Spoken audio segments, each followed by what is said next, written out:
e hicieron inversiones muy grandes en lo que fue el tren o el ferrocarril, en el ferrocarril de Amagá y en el ferrocarril de Antioquia, a través del cual ya con un sistema férreo que podía mover la mercancía a través de las montañas, fue que los empresarios de acá comenzaron una nueva etapa para la ciudad de Medellín y dejó de ser una ciudad que vivía como de un comercio muy agro, allá ser algo de una escala mucho más global, mucho más grande. Entonces, Alejandro Ángel, por ejemplo, fue la primera persona en Colombia, uno de los pioneros también en cuanto a lo que fue la exportación de café, porque un día viajó a Nueva York, probó el café de allá y dijo, ¿qué es este café? Porque un bendito, es mejor el café que se produce en mi tierra, en mi país, es 1000 veces mejor que este café que están tomando acá.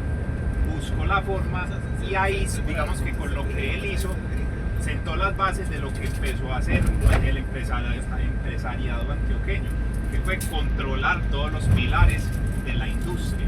¿Por qué? Porque Alejandro Ángel no solamente compraba los cultivos, los encargaba pues simplemente de la cosecha de café, sino que cogió toda la cadena completa, la trilla, el empaque, la exportación, la tostada, toda la cadena completa de producción del café.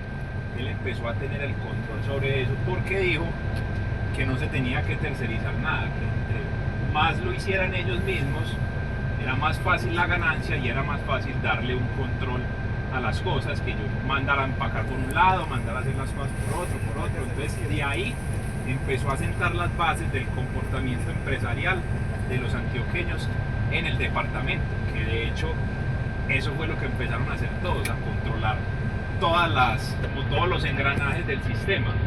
De hecho, Suramericana, que fue fundada en 1944, el PIC en 1945 y la ANDI nacen precisamente como una necesidad de eso, porque las empresas de acá ya tenían un músculo importante, lo que era Coltejer, Tejido Rosellón, Coltabaco, la Nacional de Chocolates, varias entidades bancarias como el Banco Popular, por ejemplo.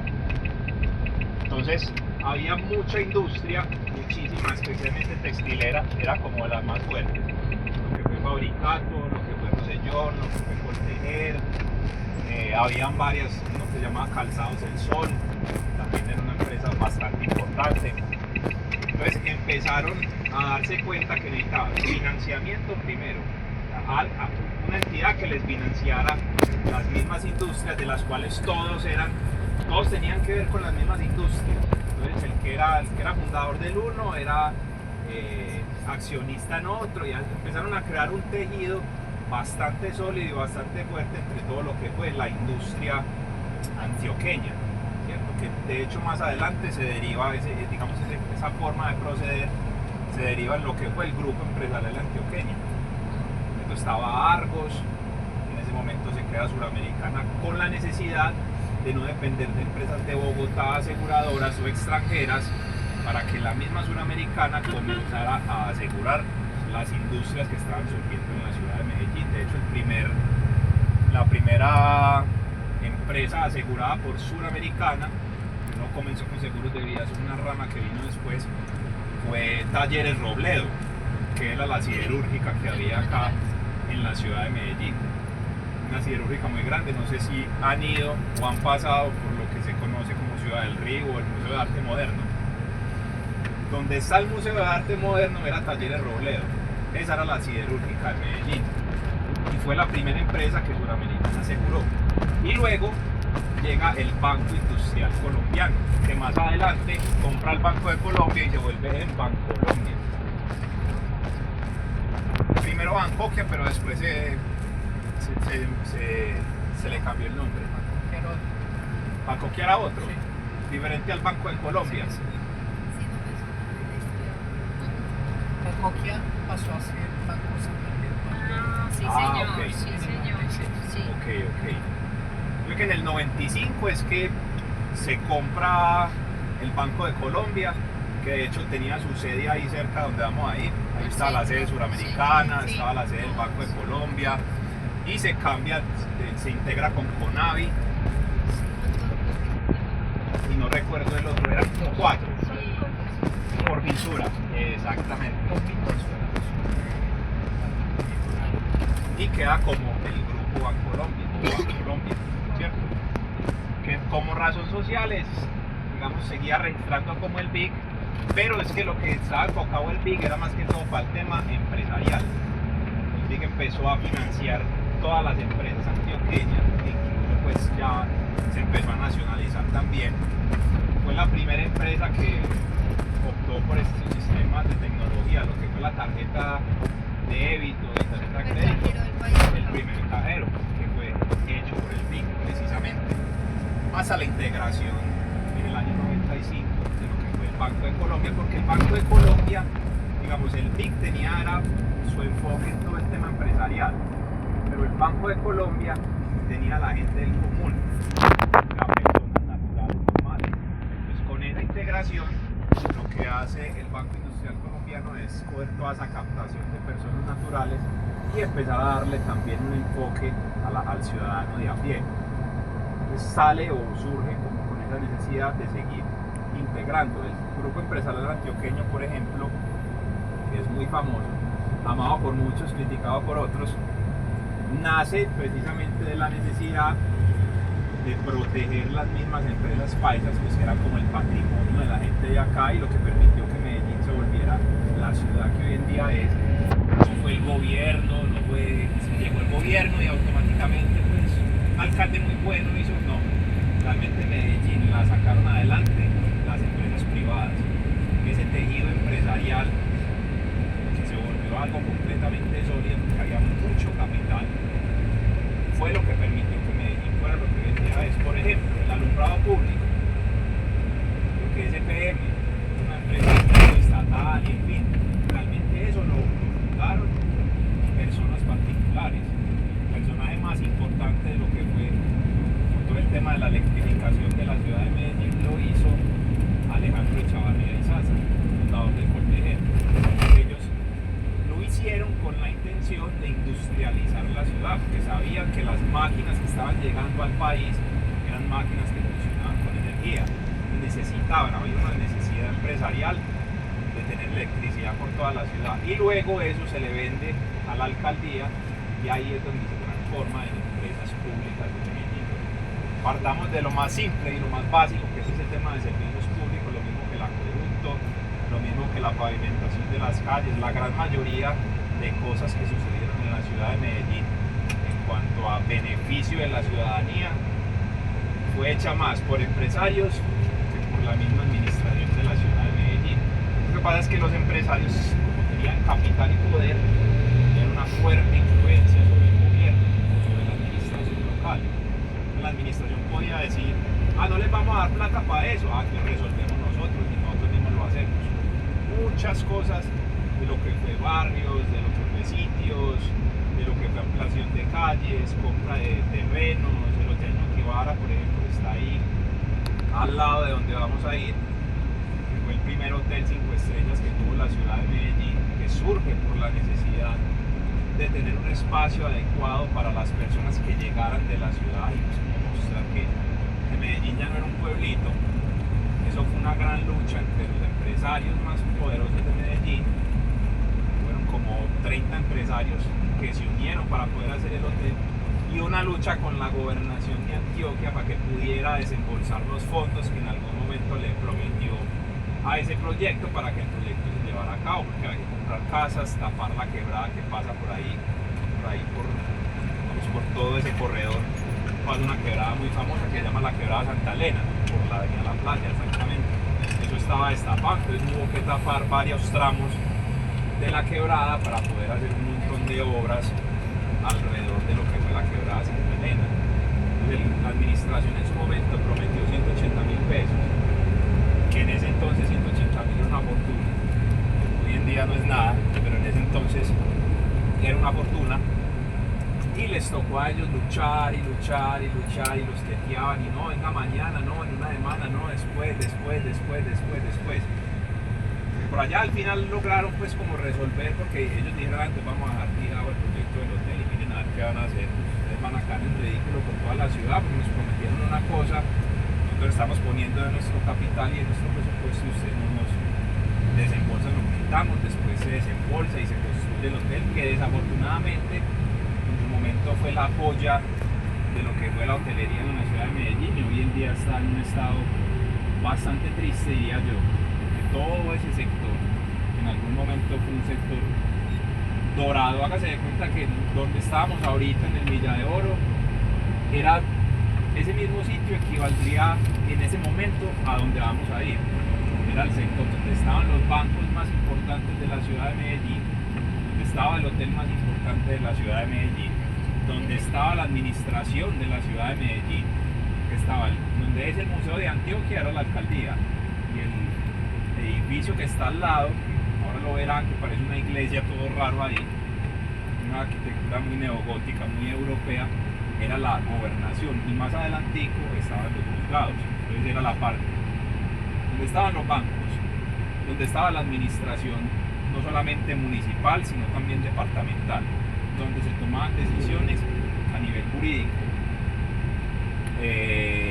donde estaba la iglesia principal de la ciudad, que es la iglesia del Parque de Berrío. No vamos a pasar por ahí, pero es ahí a una cuadra de donde estamos. Pero ese sector, desafortunadamente, hoy en día, por muchas circunstancias, muchísimas, ha caído en un estado que pues, uno que medio ha estudiado la historia, yo me muero de tristeza cada vez que voy allá y veo el estado en el que está el sitio que en algún momento fue el sitio más predominante y abundante que tuvo toda la ciudad. De hecho, el edificio de Sudamericana no comenzó en el barrio suramericano, es un proyecto que vino después. Comenzó ahí a media cuadra de donde vamos a ir ahora. A media cuadra está el edificio de Sudamericana, más arriba los edificios bancarios, un poquito más arriba está el edificio del Banco de la República, está el edificio de la Bolsa de Valores, en fin, hay una cantidad de cosas alrededor de ese lugar que hoy en día es muy triste decirlo, pero es una realidad, no voy a decir lo que no es. Es una zona que ha caído en un deterioro social bastante considerable. No era algo perfecto en su momento, pero era algo muy diferente. Por algo, alrededor de toda esa zona fue que las empresas más importantes de la ciudad de Medellín hicieron sus edificios, no los hubieran hecho ahí. Pero, digamos, una de las razones por las cuales esa zona cae en un deterioro como tal es que la línea del metro es algo, pues sí, un orgullo de la ciudad y muy bacán y lo que sea. Los tramos originales del metro no los iban a tirar por toda la mitad del centro, o sea, eso tenía una planeación diferente. En el último momento, por jugadas políticas e intereses de unos pocos, por encima del interés colectivo, trazaron la línea del metro por toda la mitad del centro histórico, por toda la mitad, no solamente tumbando edificaciones muy coloniales, clásicas e importantes, sino que eso hizo que toda esa zona, al tener ese techo debajo, prácticamente se perdiera y empezara a caer en unos problemas sociales que hoy en día es el mayor problema. Aquí se ha tumbado muchísimo de todo lo que ha sido el tema patrimonial. La Medellín que fue hace 50 años versus la Medellín que hay ahora es completamente diferente. Yo también soy restaurador fotográfico y tengo mucho registro de todo lo que fue esa parte del centro histórico. Es una ciudad muy bella, una parte muy bella, pero desafortunadamente el mayor problema, más allá de los edificios que se tumbaron, es el problema social, porque se llenó de habitantes de calle, se llenó de drogadicción, en cierta parte algo de prostitución también, al lado del Hotel Notibara, digamos entre esas dos estaciones, que es Parque Berrío, la estación Prado y la estación Hospital, especialmente de Prado y la estación Parque de Berrío, hay unos problemas sociales muy serios. Entonces la alcaldía, digamos, en su afán como de tapar un poco las cosas, lo que ha hecho es mover la problemática de una zona a otra. Pero es que eso no se trata de moverlos de acá para acá, eso se trata de hacer un proyecto de impacto real donde se pueda rescatar la parte del centro histórico. Una ciudad sin centro histórico, una ciudad sin patrimonio, es una ciudad sin identidad, una ciudad sin huella dactilar. La huella dactilar de un pueblo es la parte patrimonial, que su base, digamos, más importante es la estructural, porque es la que se puede ver. El patrimonio consta de muchas cosas, la cultura, las tradiciones, pero si usted le borra a una ciudad su parte arquitectónica, está borrando básicamente la esencia de lo que ese pueblo fue. El 90% del patrimonio de Medellín fue destruido, la verdad. Las iglesias no las tumbaron porque no pudieron tumbarlas, porque si no también las hubieran tumbado. Entonces es muy triste, pues, no solamente ver lo que tumbaron, sino ver los problemas sociales, ver lo que hay hoy en día. Y Medellín es una ciudad que ha cambiado, digamos, su forma de ingresos. Antes era a través de la industria y de toda esta parte empresarial y muy emprendedora, pero hoy en día eso cambió, en parte también por lo que pasó con el narcotráfico. Que realmente el mayor daño que hizo Pablo Escobar en la ciudad de Medellín no fueron las bombas. Hubo más de 160 bombas en la ciudad, pero no fueron las bombas, no fue la parte estructural, que fue una bomba y acá un edificio, no. Realmente el mayor daño que le hizo Pablo Escobar a la ciudad de Medellín fue que cambió la mentalidad de la ciudad. O sea, pasamos de ser personas muy correctas, industriales, emprendedoras, con una sagacidad para los negocios impresionante, a querer el dinero fácil, el vivo vive el bobo. Y yo amo mi ciudad, amo mi cultura, amo mi gente, pues nací en Medellín y espero morir en Medellín. Pero pues amor no quita conocimiento, y la realidad es la realidad. Y la realidad es que el mayor daño que le hizo Escobar a esta ciudad fue haber hecho esa transformación en la mentalidad. Porque pasó de ser una ciudad por el dolor y por todo lo que vivió, pensaba en un bien común, ya pensaba en el bien colectivo de las personas, a volverse una ciudad individualista. Si somos 0.02% los que vamos a ganar plata, entonces el 99,8% que se vaya al carajo y que coma de la que sabemos. Somos muy vivos, y esa es la mentalidad, es que aquí somos muy vivos y tratando de ser muy vivos hemos terminado siendo muy bobos, porque nos hemos clavado, nosotros mismos nos hemos clavado el puñal con lo que ha sucedido. Entonces es bien controversial también lo que, digamos, por ejemplo, en este momento lo que pasa con la ciudad de Medellín, con el tema de los arriendos. La ciudad con los arriendos más costosos del país. La gente, no, es que Medellín es porque es muy buena y entonces, con un montón de cosas que no tienen ni siquiera sustento, pero se están pagando arriendos completos. En parte sí, en parte no, porque es que el turismo dinamiza la economía, y más en una ciudad que dejó de ser industrial para ser una ciudad de servicios, y el turismo es algo que puede aumentar muchísimo lo que es el flujo de caja y la capitalización de la ciudad a través del turismo. El problema es que a través de esa misma mentalidad de querer ser muy vivos, pues claro, llegaban los americanos y pagaban, no sé, 2 millones de pesos por un arriendo. Llegaba alguien muy vivo y decía, no, cóbrele 6 que los paga. Y los pagaba. Entonces después todo el mundo empezó con la misma mentalidad, no les cobre 2, que ellos son muy bobos y ellos pagan lo que uno les pida, cóbreles 8.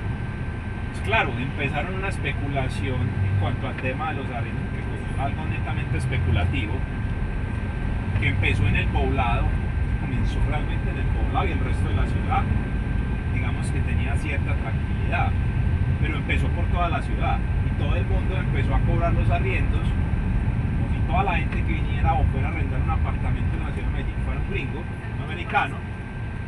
Pero también se han empezado a hacer cosas chéveres, la recuperación de los barrios que antes estaban perdiendo. Por ejemplo, Prado. Como Prado. Prado. San Ignacio, el Perpetuo Socorro, o sea, no todo es tan malo. No, yo cuento una realidad, pero también digo las cosas reales. Por ejemplo, yo tengo un tour en Prado que es maravilloso, visitando las casas. Son proyectos de ciudad que se han ido empezando a gestar para poder volver a Por ejemplo, la ciudad, al centro, porque nosotros estamos muy en la periferia, entonces volver también a volver a habitar estos espacios. por eso hay que hacer un plan de recuperación, no solamente estructural, sino también social, para poder recuperar el centro histórico. Porque si el centro histórico no se recupera desde lo social, va a ser muy difícil, porque pueden tener unos planes que quieran, pero si hay unas problemáticas sociales, pues nadie va a ir por la inseguridad. Lo mismo que pasa con el barrio Prado. El barrio Prado era el barrio donde vivía esa élite de la que les hablé, que logró sacar a Medellín adelante. Ellos se asentaron en un barrio construido por ellos, con unas casas, pues, para mí son las casas más hermosas que tiene toda la ciudad de Medellín, casas muy bellas, pero que ha tenido ciertas problemáticas, especialmente con el tema de la seguridad y los habitantes de calle, pero en este momento hay un proyecto que se llama Salón Prado, pueden buscar en las redes sociales, en el cual la parte de la alcaldía da la casa y la inversión privada la restaura. Entonces se está buscando crear un ecosistema de lugares, que con San Ignacio también se intentó y se ha intentado y digamos ha cogido un poco de fuerza. Lo que es el tema de, ¿qué otro hay ahí? Prado, por ejemplo, ha ido por ese mismo camino. Todavía falta un trecho largo por recorrer en lo que es el tema de Prado, pero hay una gran esperanza, que aparte de ser un barrio bonito, es un barrio que le recuerda mucho al paisa como sus orígenes, aunque era el barrio de la élite, era el barrio donde vivía la gente más rica de Medellín. Digamos que muestra mucho lo que fue esa unión, esa capacidad de trabajar en equipo, de pensar en ciudad, que en ese momento realmente eran empresarios que no solamente tenían dinero, sí, tenían dinero y un montón, pero también pensaban en ciudad. Bueno, ¿qué ciudad le vamos a dejar a nuestra gente? ¿Qué ciudad vamos a construir? ¿Qué ciudad vamos a hacer? ¿Qué ciudad vamos a tener? Por ejemplo, el Cerro Nutibara, donde está el pueblito paisa, que hemos escuchado. Eso fue una iniciativa precisamente del empresariado antioqueño a través de la Sociedad de Mejoras Públicas, que era una entidad sin ánimo de lucro. Estaba toda esta élite empresarial antioqueña que intervinieron muchísimas cosas dentro de la ciudad. Una de las cosas que hicieron fue comprar ese cerro, adecuarlo para que fuera un espacio para la ciudad. El Jardín Botánico, que también es otra zona muy famosa de la ciudad de Medellín, se llamaba el Bosque de la Independencia, y también fue un territorio, un espacio que la misma Sociedad de Mejoras Públicas adquiere para que la ciudad de Medellín tenga un espacio para recrearse, para estar ahí, para disfrutar, porque quedaban todas las afueras de la ciudad. De hecho, la arborización que tiene Medellín en este momento, Medellín no ha sido arborizada siempre. Eso fue un proyecto que comenzó hace aproximadamente 80, 90 años a través de Ricardo Lano Estrada, que fue el mismo que fundó el barrio Prado, donde se buscaba con los árboles que se sembraban en el Bosque de la Independencia comenzar a arborizar toda la ciudad de Medellín, porque Medellín, digamos, en el siglo XIX vivió mucho de lo que fue la ganadería. La ganadería pues tiene que talar mucho árbol para que puedan estar los potreros y en fin. Entonces Medellín es una ciudad verde pero sin mucho árbol. Había mucho árbol en la playa y en ese corredor pues, de la quebrada Santa Elena, pero en el resto de la ciudad no habían tantos potreros, no habían casi árboles. Entonces, a través de la Sociedad de Mejoras Públicas, lo que se hace es buscar la forma de poder arborizar toda la ciudad de Medellín, todo lo que vemos hoy en día en la ciudad. Y uno la ve tan linda, con tantos árboles, muy frondosos, unos que tienen muchos años. Realmente fue un proyecto de esa misma gente. Entonces, a lo que voy es que por diversas circunstancias, no se le puede echar la culpa a una sola cosa y a otra. Han sido muchas las circunstancias de la ciudad de Medellín, que se ha ido perdiendo un poco lo que fue trabajar por el bien de toda la ciudad, por el bien de unos pocos, sino por el bien de toda la ciudad. Se espera, por ejemplo, que con el proyecto de Prado la gente vuelva como a sus raíces, porque la gente no es que no le interese el patrimonio hoy en día, es que la gente no sabe. No ha habido como una educación frente al tema patrimonial, ni es que en la escuela lo vayan a enseñar a uno, ¿no?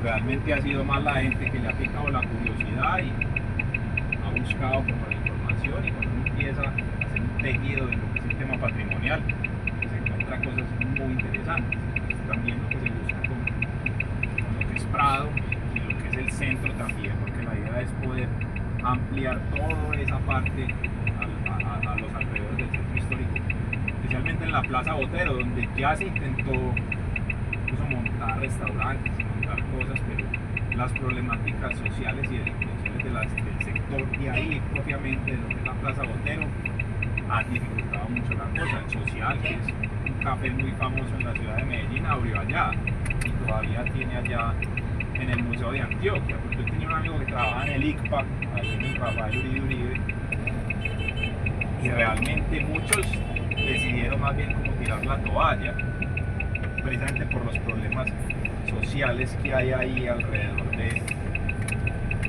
ese sector.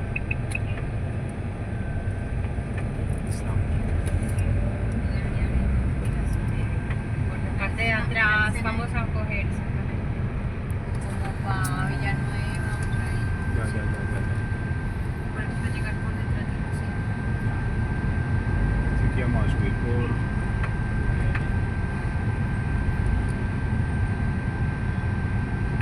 Pero no me pegaba mucho tampoco. Es que por ahí por la avenida Guayabal es un poquito más fácil. Donde nos hubiéramos venido por la del río, Por la avenida Colado no era mucho. no, hora y media nos demoramos para llegar. Nos presta el helicóptero. Pues, Y una consulta, y ese, el túnel del aeropuerto, sé que es concesionado, solamente no hay acá dentro de la ciudad, ¿no es cierto? no, Ya. ¿Y hay planes para que hagan algo así? dentro de la ciudad, Así o subterráneo, por ejemplo. no, pues por ahora no. Yo pienso que la necesidad de la ciudad obligará a crear cosas muy innovadoras frente a eso.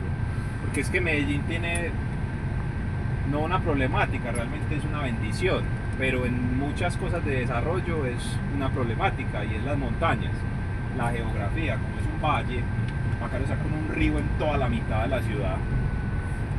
Entonces eso hace que la expansión sea muy diferente a otras partes que es completamente plano. Ya. Entonces es más fácil hacer el tema de la expansión. Las montañas no se pueden aplanar nada, es Sí. algo geográfico que está ahí, que hay que lidiar con eso. Sí. Toca lidiar con eso, entonces se tendrán que hacer planes, digamos, innovadores. Medellín es muy buena para eso. Por ejemplo, el tema de lo que fue el metrocable fue una solución muy eficaz a lo que fue la conectividad en la parte de las laderas. No sé si alguien ha montado el metrocable acá. Ya tenemos 6 líneas de metrocable y están buscando hacer otras 2. El metrocable es como un teleférico. Ah, ok. El teleférico que conecta las laderas de la ciudad con el sistema de transporte principal, que es el metro. Que allá hay calles y hay rutas de buses, pues son calles de este tamaño, con carros parqueando al lado y lado. Si un bus sube, el que baja, mejor dicho, eso es de lo más difícil que hay, la conectividad. Entonces, lo que antes se podía demorar 1 hora y media para llegar a la última estación, con el sistema metrocable, pues demora 20 minutos. Y fue algo muy innovador. De hecho, Medellín en su momento ganó como la ciudad más innovadora por eso, por las escaleras eléctricas que hay en la Comuna 13. No sé si alguien las conoce, alguien ha ido al tema de la Comuna 13. Uno vaya y cuando ve eso, uno dice, esas escaleras son muy idóneas para el turismo, pero resulta que eso lo hicieron 12 años antes de que eso siquiera fuese algo turístico, eso lo hicieron para la comunidad. También ha habido mucho deseo de definir lo que es la comunidad, es que a veces ha sido un poco complejo. Y el sistema de metrocable es algo que realmente le facilitó la vida a muchísimas personas, porque conectó las laderas con el sistema de transporte, porque ahí donde están los metrocables realmente no hay industria. La industria está más que todo hacia la parte sur, norte y céntrica de la ciudad. Entonces con el mismo tiquete, pues la gente utiliza el metrocable, puede utilizar el tranvía, puede utilizar el metro, incluso puede utilizar 2 metrocables si lo necesita, pues baja de la casa, coge el metro y si donde va a trabajar necesita coger otro metrocable, con el mismo tiquete vuelve y coge el otro metrocable, siempre y cuando no salga de la estación, casi que puedes utilizar todos los sistemas de transporte de la ciudad con el mismo tiquete, siempre y cuando no se salga de la estación. No puedo ir de norte a sur, de sur a norte, bájame en una estación de metrocable, utilízala, bájame en la otra, utilízala, bájame en la otra, siempre y cuando yo no salga del sistema del metro, puedo seguir utilizando toda esta parte del metrocable. Y yo pienso que a futuro algo tiene que suceder con el tema del transporte. porque pues, como ustedes ven, el tema del transporte y el tráfico acá es complicado, aunque hay otras ciudades que sí es peor y en fin. Ah, no, ese es peor que el sur. Ese es mucho peor que el sur. Ese es mucho peor que el sur. Aunque, por ejemplo, lo que es Sabaneta, La Estrella, o sea, ya esa parte del sur es aún peor, es casi igual al norte. Hasta Envigado es, digamos, manejable, controlable un poquito. De ahí para allá también es un caos. Es porque la ciudad tampoco estaba pensada para tener la cantidad de vehículos que tiene. Realmente fue un crecimiento. Oye, fue el crecimiento que tuvo la ciudad de Medellín se debe también en parte, a pesar de que se pasó por el problema de la guerra con el narcotráfico. Medellín o Colombia realmente no ha tenido solamente el problema con el narcotráfico. Eso estaba en guerra desde hace muchos años, desde hace siglos incluso. Entonces, cuando la gente en los pueblos o en las laderas era desplazada por el conflicto, realmente la gente que vivía en Colombia se venía para la ciudad de Medellín, y la ciudad de Medellín empezó a crecer a un nivel que no hubo forma de darle una planeación diferente.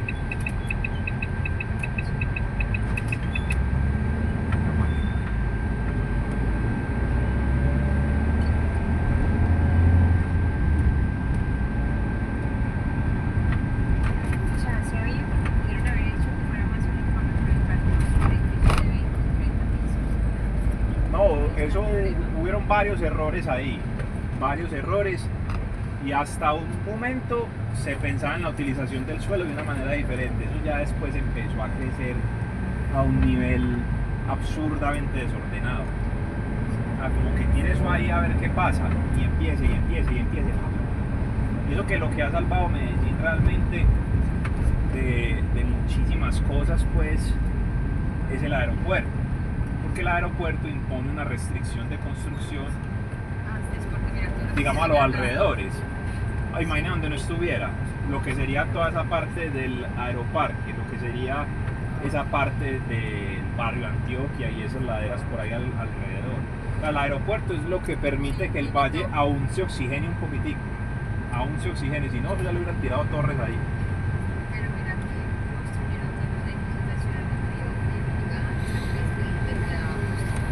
También, lo que es Urbanity y todo, y eso que hay restricción, imagina donde no hubiera. Que de hecho el aeropuerto ya se intentó quitar una vez, y se dice que Medellín tiene un déficit de vivienda, pero o sea, Medellín sí tiene espacio, lo que pasa es que son espacios que no están recuperados en este momento. Usted recupera el centro y ahí tiene el espacio necesario para el déficit de vivienda.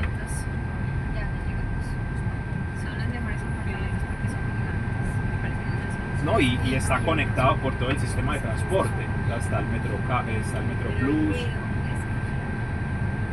Por eso le digo, si uno se logra hacer un plan de recuperación, no solo desde lo social, sino desde lo urbanístico, desde lo estético, de la parte central de Medellín, y hay de sobra espacio para vivienda y lo que se necesite. El problema es que los ojos no están puestos en el centro.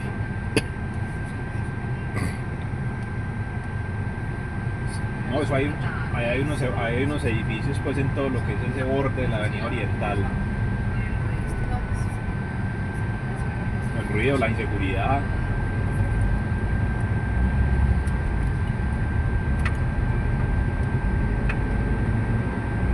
Incluso por acá mismo, por Carabobo, también hay apartamentos interesantes, pero complejos.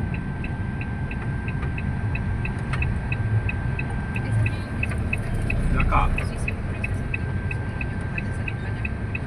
hemos sabido llegar